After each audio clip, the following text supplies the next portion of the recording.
March 10, 1945. The sky above Tokyo glowed red. From 30,000 feet, the B-29 Superfortress crews could see the inferno spreading like a living thing across the wooden labyrinth below.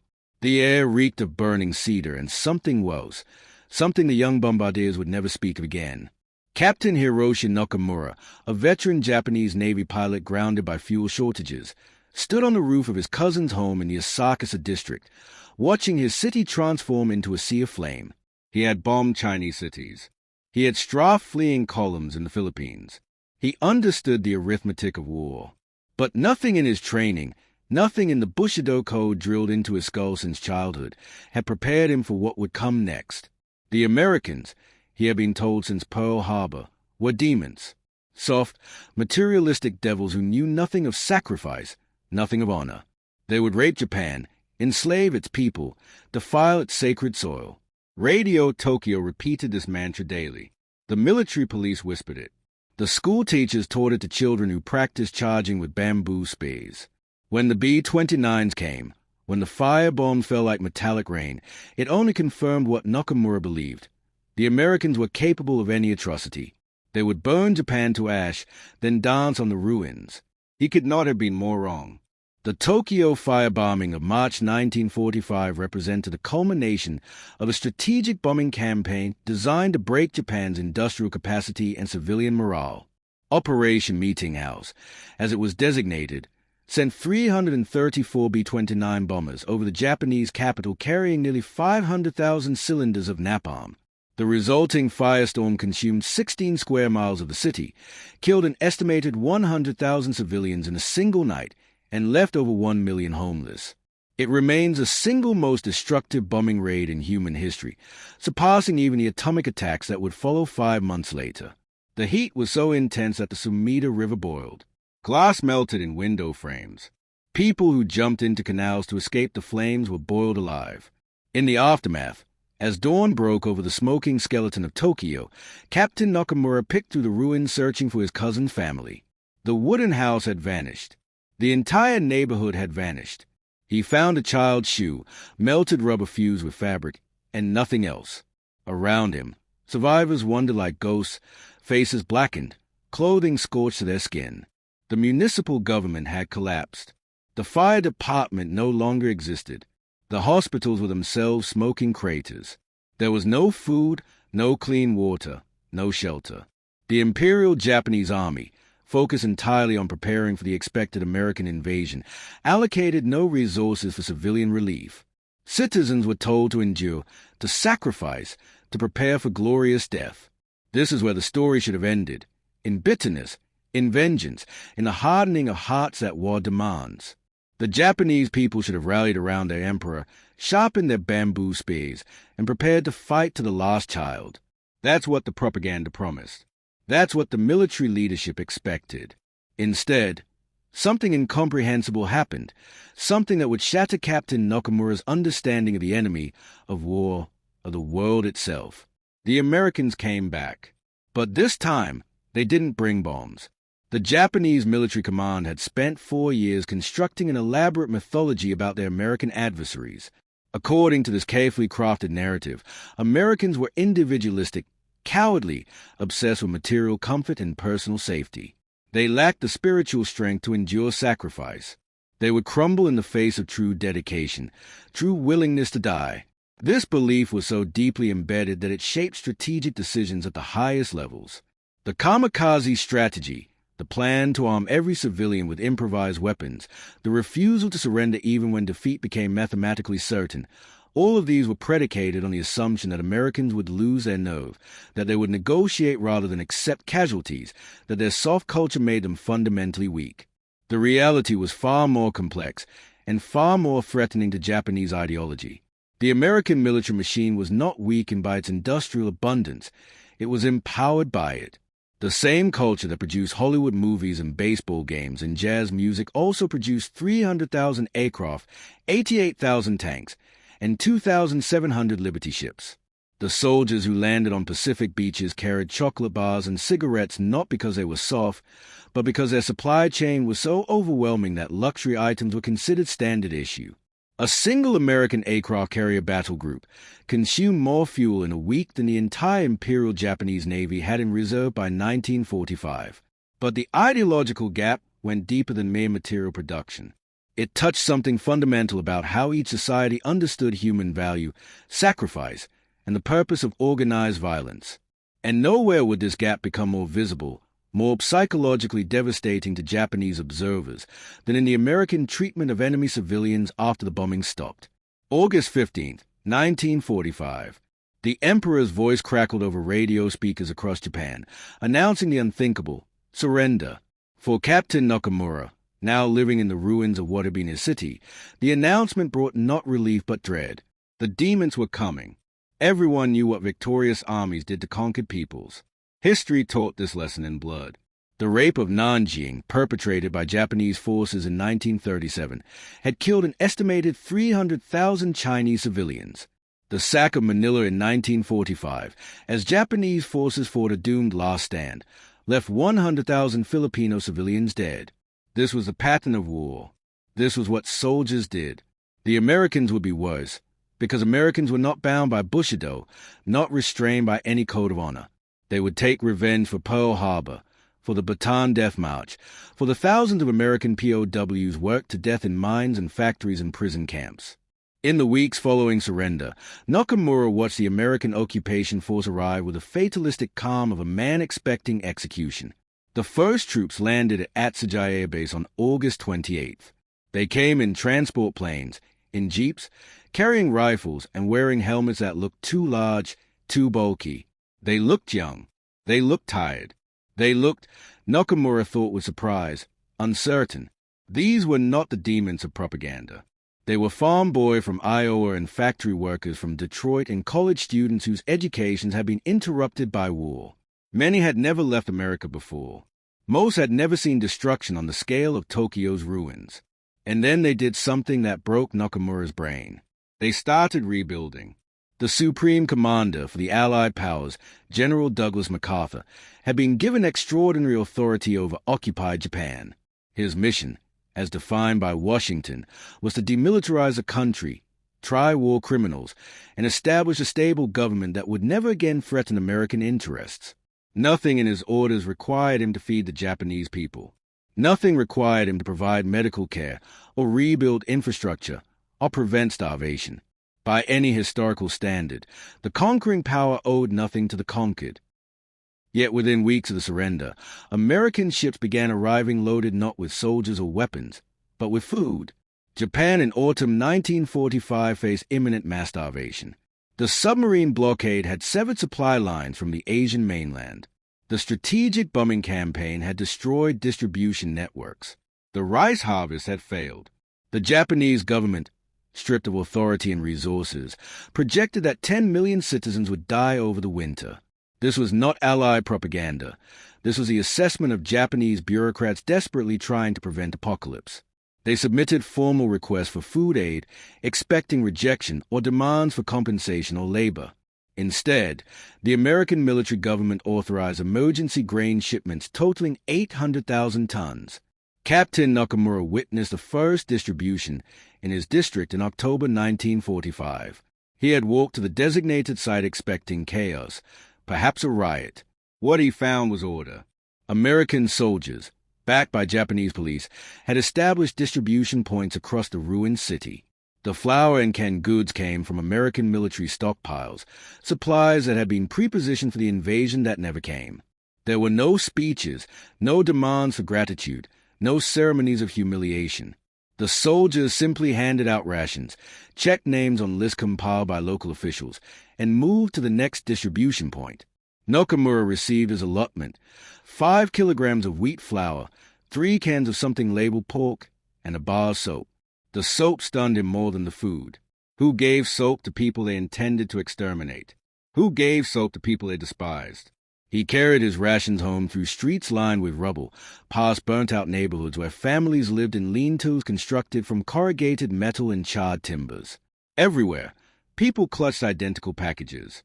Everywhere, people wore the same expression of confused relief. That night, Nakamura made crude dumplings from the American flour. The taste was strange, foreign, slightly sweet. His daughter, 7 years old and hollow-eyed from months of malnutrition, ate 3 and asked for more. He gave her his portion. As he watched her eat, as he felt the warmth of the fire they had built from scavenged lumber, a terrible thought occurred to him. The enemy he had fought for 4 years, the enemy he had hated with a righteous fury taught by his commanders and his culture, was keeping his child alive. The demons were feeding Japanese children. This was not charity born of weakness. The American supply operation in occupied Japan represented one of the largest logistical undertakings in military history.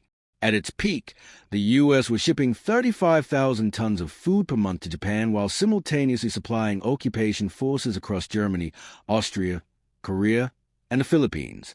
The cost was staggering. Over $1 billion in 1945 currency, equivalent to nearly $20 billion today. Congress grumbled. Taxpayers questioned. Veterans groups protested, arguing that American resources should go to American soldiers, not to the people who had started the war. But the policy continued, driven by a calculation that transcended revenge or punishment. American strategic planners, studying the aftermath of World War I, had concluded that punitive peace settlements created conditions for future conflicts. The Treaty of Versailles, with its crushing reparations and territorial amputations, had left Germany humiliated, economically devastated, and ripe for extremist politics. The Weimar Republic had collapsed under weight of impossible debts and social chaos. The Nazis had risen in the ruins. American policymakers, determined not to repeat that mistake, advocated for a different approach. Occupation not as punishment but as reconstruction, transformation not through humiliation but through demonstration. This was the Marshall Plan before the Marshall Plan, the ideological blueprint that would shape American foreign policy for the next half-century. And for ordinary Japanese citizens like Captain Nakamura, trying to survive in the wreckage of empire, it manifested in the most tangible way possible, in food that prevented starvation, in medicine that prevented epidemics, in shelter materials that prevented people from freezing to death in the winter of 1945. But food was only the beginning. As autumn turned to winter, as the reality of occupation settled into daily routine, Americans began appearing in contexts that defied all propaganda, all expectation, all previous understanding of how conquerors behaved. They appeared in hospitals, treating Japanese patients with the same supplies and techniques used for American soldiers. They appeared in orphanages, distributing candy and toys to children whose fathers had died fighting Americans. They appeared in engineering units, rebuilding bridges and rail lines and water systems not for military purposes but for civilian use. Captain Nakamura encountered one such engineer in December 1945, a lieutenant from Minnesota named Robert Hansen, who was supervising the repair of a water main in what remained of the Asakasa district. Nakamura, hired as a translator by the occupation authority, watched Hansen direct his men with quiet efficiency. The work was technical, unglamorous, necessary. No one would write songs about it. No medals would be awarded. Yet here was this American officer, 5,000 miles from home, ensuring that Japanese civilians would have clean water. During a break, Nakamura asked Hansen why he was doing this work. Hansen, drinking coffee from a canteen and looking exhausted, seemed confused by the question. Because people need water, he said simply. Can't have a city without water. But we are your enemy, Nakamura pressed. We bombed Pearl Harbor. We killed many Americans. Hansen was quiet for a moment, looking out over the devastated neighborhood. The guys who did that are either dead or in prison, he said finally. You're just people trying to live. My job is to help with that. This was the incomprehensible thing, the ideological weapon more devastating than any bomb, the American refusal to see enemy populations as monolithic. The distinction between combatants and civilians, between military leadership and ordinary citizens, was foundational to American military doctrine and cultural values. It was imperfectly applied, certainly. The firebombing campaign itself had deliberately targeted civilian areas. But in the aftermath, in the occupation, that distinction reasserted itself with force. War criminals would be tried at the Tokyo Tribunal. Military leaders would be held accountable. But the Japanese people, in American eyes, were not collectively guilty, not permanently tainted, not forever beyond redemption. This was democracy's most radical promise, and it was enacted not through speeches or propaganda, but through the daily actions of occupation forces. Every time an American medic treated a Japanese patient, every time an engineer rebuilt civilian infrastructure, every time a supply officer distributed food without demanding submission or gratitude, the occupation was teaching a lesson about governance, about human value, about the relationship between state power and individual dignity. Captain Nakamura felt this lesson most acutely in March 1946, exactly 1 year after the firebombing. He had been hired by the occupation authority to assist with a medical survey of surviving residents in the burned districts. The work brought him into contact with American military doctors who were documenting malnutrition, disease, and untreated injuries from the air raids. One doctor, a major from Philadelphia named Sarah Cohen, examined survivors with a thoroughness that startled Nakamura. She spent hours with each patient, asking about symptoms, about diet, about living conditions. She took notes with meticulous care. She prescribed medication from American military stocks. When Nakamura asked about the purpose of the survey, Major Cohen explained that the data would inform public health policy for the occupation government. "We need to know what people need," she said. "Can't fix problems if you don't understand them." "But why do you care?" Nakamura asked, the question emerging before he could stop it. Why does American government care about health of Japanese people? Major Cohen looked at him with an expression he couldn't quite read, part sadness, part determination. "Because that's what governments are supposed to do," she said. "Take care of people. All people, not just the ones who win wars." This was the ideological chasm, the fundamental difference that no amount of propaganda had prepared Nakamura to understand. In the Japanese imperial system, citizens existed to save the state. Individual suffering was not just acceptable but virtuous if it advanced national goals. The kamikaze pilots were celebrated precisely because they obliterated themselves for the emperor. The civilian population was expected to endure starvation, fire, and death without complaint. Surrender was shameful not just for soldiers but for the nation itself, because surrender meant prioritizing survival over duty. The American system operated from a different premise. Governments existed to save citizens, not the other way around. This was not altruism or weakness. It was a foundational principle of democratic governance, the idea that legitimate authority flowed from consent of the governed and was constrained by the protection of individual rights. When American forces rebuilt Japanese infrastructure, they were not being merciful to enemies. They were enacting their own political philosophy, demonstrating through actions what they believed about the proper relationship between power and people. And the demonstration worked.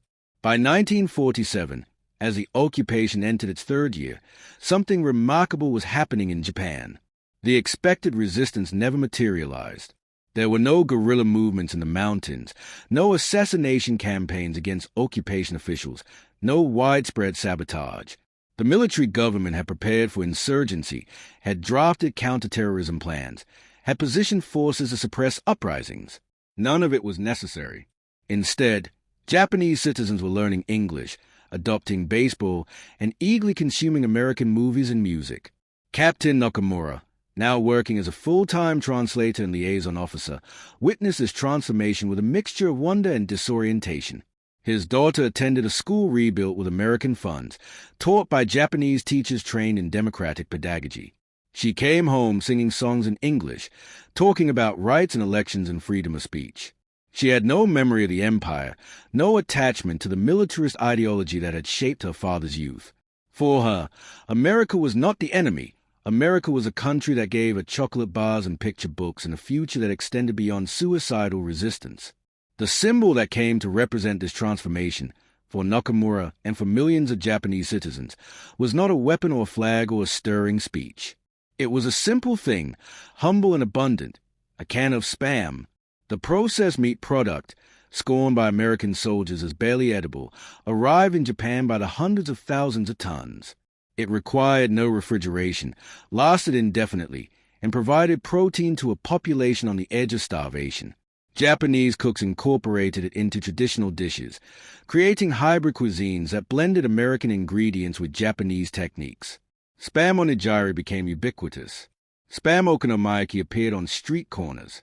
The meat that American GIs complained about became For Japanese civilians, a symbol of survival and abundance. Years later, reflecting on the occupation, Nakamura would remember a day in spring 1947 when he opened a can of Spam while sitting in the rebuilt Tokyo station, watching trains run on time for the first time since the war ended. The can's key strip opened smoothly, releasing that distinctive processed meat smell. He ate it cold, without ceremony, while around him commuters rushed to jobs in offices and factories that were slowly coming back to life. And he thought about what he had believed in 1945, about the demons he had expected, about the apocalypse that never came. The Americans had brought destruction. Yes, the firebombing had been real, the devastation absolute. But they had also brought something else, something his militarist education had never prepared him to encounter, the idea that enemies could become something other than enemies, that war could end in transformation rather than annihilation, that power could be used not just to dominate but to rebuild. This was democracy's most subversive weapon, more dangerous to totalitarian ideologies than any bomb. It was a simple demonstration that governments could serve rather than consume their people, that authority could be questioned rather than blindly obeyed, that individual human beings possess inherent dignity regardless of nationality or battlefield outcomes. The American occupation didn't teach these lessons through propaganda or coercion. It taught them through actions, through the daily accumulated evidence of a different way of organizing society. By the time Nakamura stood at Tokyo Station in 1947, eating canned meat from a country that had been his mortal enemy, the war was truly over. Not because treaties had been signed or because one side had surrendered, but because the ideological certainties that made war possible had dissolved. He could no longer see Americans as demons, because demons didn't rebuild hospitals. He could no longer believe that surrender meant national extinction, because his daughter was alive and attending school. He could no longer maintain faith in the militarist ideology that had shaped his youth, because that ideology had promised victory or death, and what Japan received instead was transformation. The occupation would officially end in 1952, but its effect would echo for generations. Japan would become America's closest Asian ally, an economic powerhouse built on democratic institutions and individual rights. The children who received chocolate bar from American GIs would grow up to build Sony and Honda, to create technologies and art that would spread across the world. The country that had embraced suicide attacks as the highest form of loyalty would become one of the most pacifist nations on earth, with a constitution that renounced war forever.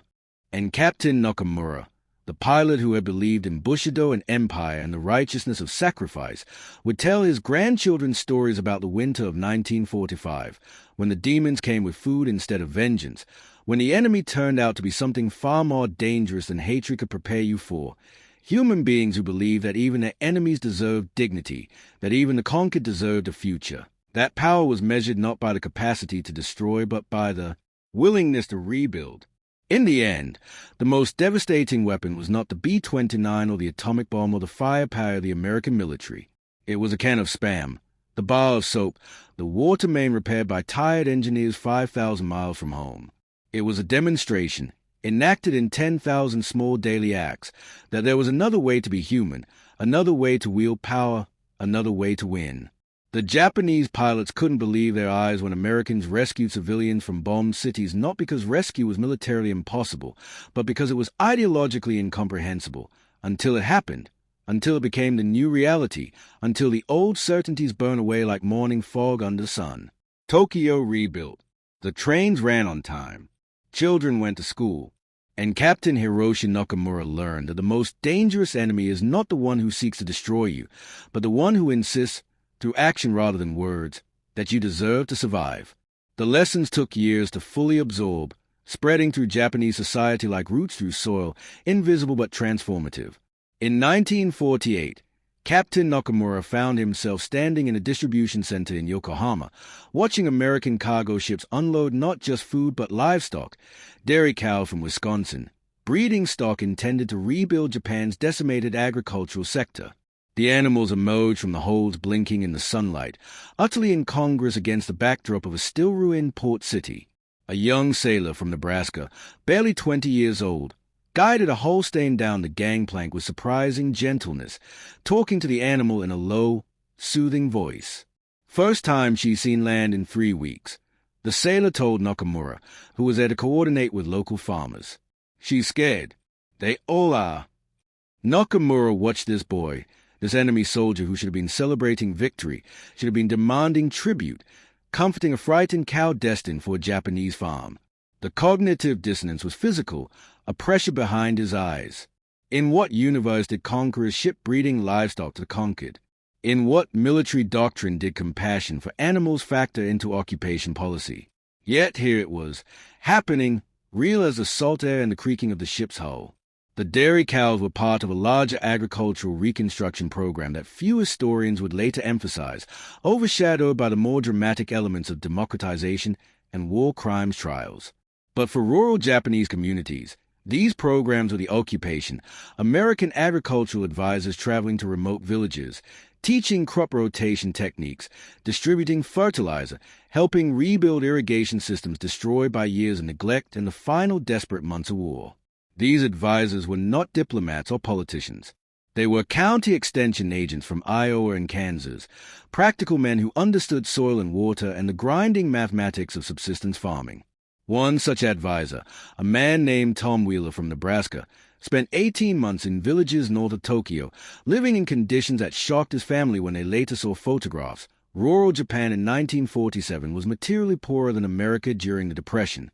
Wheeler slept in unheated rooms, ate rice and pickled vegetables, bathed in water heated over wood fires. He could have lived in relative comfort in Tokyo, in quarters provided for occupation personnel. Instead, he stayed in the villages because, as he wrote in a letter home that Nakamura would later read, the work is here, and the work matters. Wheeler taught farmers techniques for increasing rice yields, methods of preventing soil erosion, strategies for diversifying crops to improve nutrition. He did this without condescension, recognizing that Japanese agricultural traditions were centuries old and sophisticated. His approach was collaborative, combining American innovations with Japanese knowledge, treating farmers as partners rather than pupils. When a particular American fertilizer technique failed in Japanese conditions, Wheeler acknowledged the failure, adjusted the approach, learned from the farmer's expertise. Nakamura met Wheeler in the spring of 1948, serving as translator during a demonstration of a new hand-powered tiller that the occupation authority was distributing to farming cooperatives. Wheeler demonstrated the device with the matter-of-fact competence of someone who had used similar tools since childhood. After the demonstration, as farmers crowded around examining the machine, Wheeler sat with Nakamura in the shade of a persimmon tree and shared a canteen of water. "Why are you here?" Nakamura asked, the question that had haunted him for 3 years now. "You could be home. War is over. Why stay in Japan, living like this, helping people who fought against you?" Wheeler was quiet for a long moment, watching the farmers. "My brother died on Okinawa," he said finally. "Marine, 19 years old. He was supposed to take over the family farm." He drank from the canteen, his face unreadable. "I think about that a lot, about what he died for. It wasn't so these people could starve. It wasn't so their kids could go hungry. He died so the war would end, and the ending matters. The way we do this matters." This was a thing that Nakamura kept encountering in 100 different forms, from 100 different Americans, this insistence that how power was exercised mattered as much as the power itself. It was in the military doctors who treated Japanese patients with the same care as American soldiers. It was in the engineers who rebuilt infrastructure to higher standards than had existed before the war. It was in the legal experts who ensured that war crimes trials, however imperfect, followed due process rather than summary execution. The Tokyo Tribunal, which ran from 1946 to 1948, prosecuted 28 Japanese military and political leaders for war crimes. The trials were controversial, criticized by some as victors' justice and by others as too lenient. But they followed legal procedures. Defendants had attorneys, could present evidence, could appeal verdicts. 7 men were executed, including former Prime Minister Hideki Tojo. 16 received prison sentences. The trials were public, documented, constrained by law rather than pure revenge. Nakamura attended several sessions, sitting in the gallery of the War Ministry building that served as a courtroom.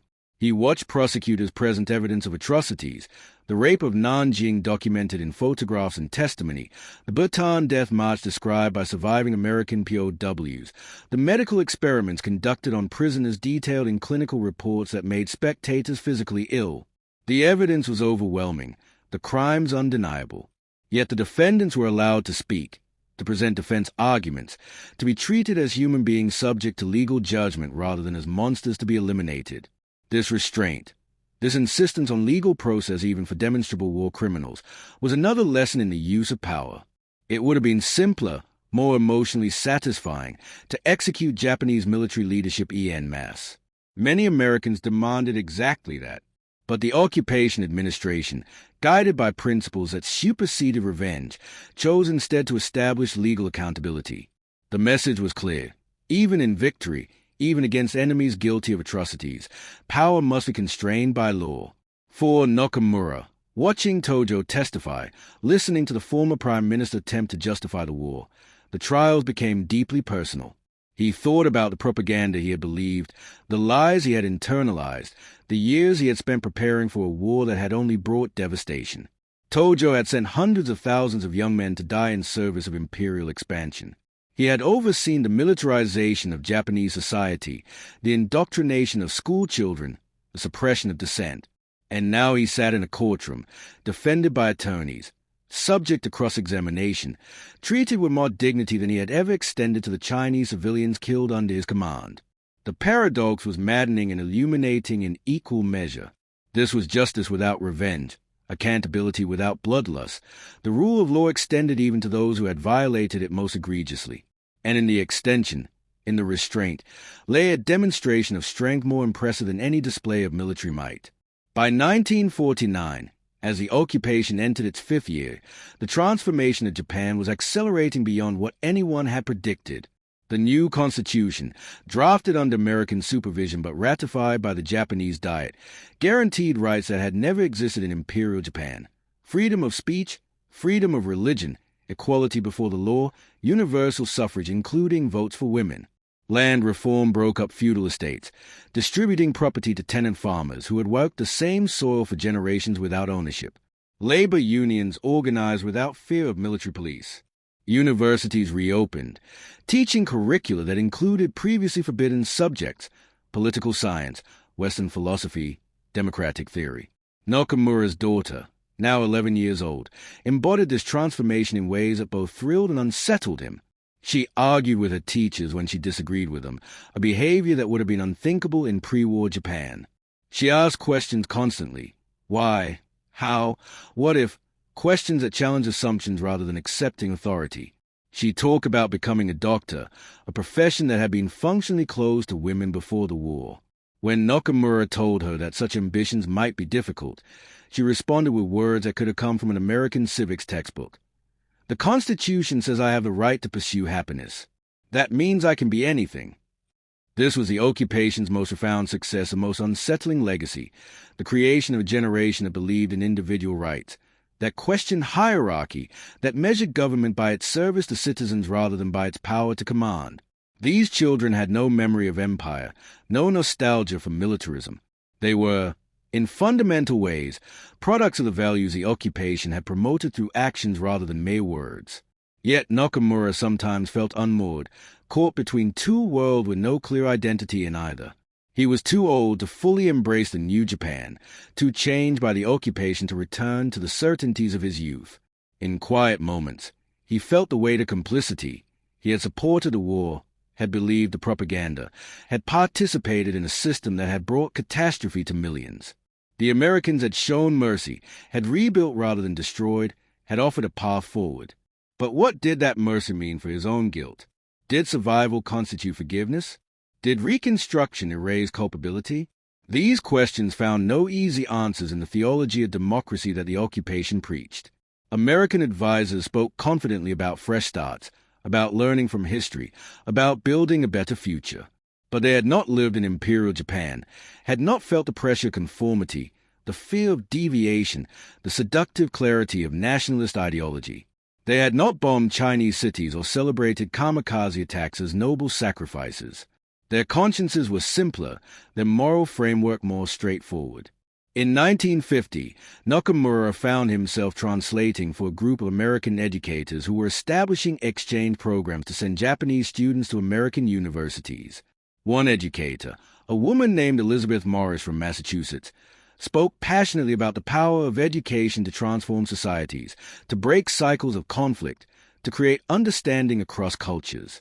She believed, with evident sincerity, that young Japanese studying in America would return home as ambassadors for democratic values. During a break, Nakamura asked her if Americans would ever truly forgive Japan for Pearl Harbor, for the war, for the death of American soldiers. Morris considered the question carefully. "Forgiveness isn't really the point," she said finally. "The point is moving forward. We can't change what happened. We can only decide what we do next. And what we're doing next is building something better." This pragmatism, this focus on future rather than past, was quintessentially American, forward-looking, optimistic, uninterested in the weight of history that pressed so heavily on Japanese consciousness. It was liberating and superficial in equal measure, a freedom from guilt that seemed both admirable and insufficient. Yet it was working.